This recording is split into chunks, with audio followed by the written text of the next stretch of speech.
When casting metal, jobbing moulding is ideal where small numbers of components are required at minimum cost. One half of the pattern is placed face down in a box, which forms the bottom half of the mould and is called a drag. Green sand, which consists of sand plus 2 to 3% clay and water, is sifted over the pattern and then pressed around it so as to obtain good shape definition.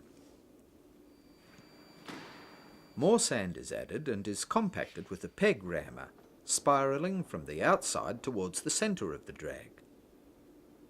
The last compaction of the sand in the drag is carried out using a flat rammer.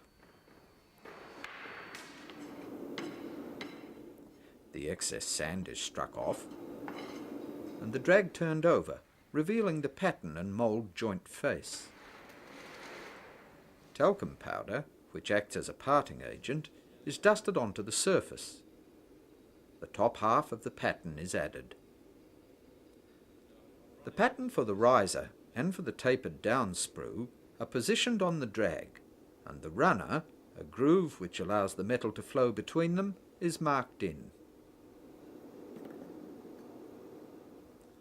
The riser will also act as a head to feed the casting and as a swirl gate to clean the metal before it enters the mould.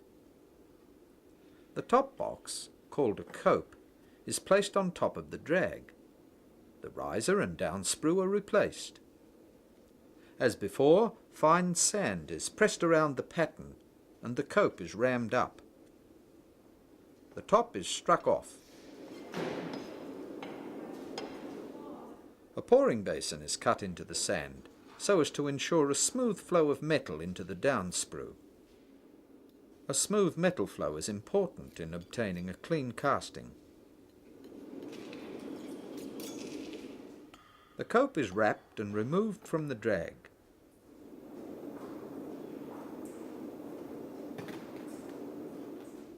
An ingate is cut from the riser into the pattern.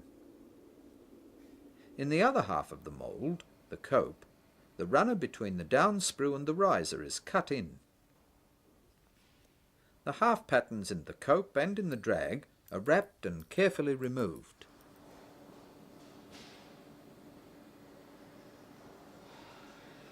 A core is placed in the cavity left by the pattern and forms the hole that is present in the final casting. The cope and drag are reassembled. Molten aluminium is poured carefully into the down sprue. The metal spins as it fills the riser. The metal is allowed to cool and solidify.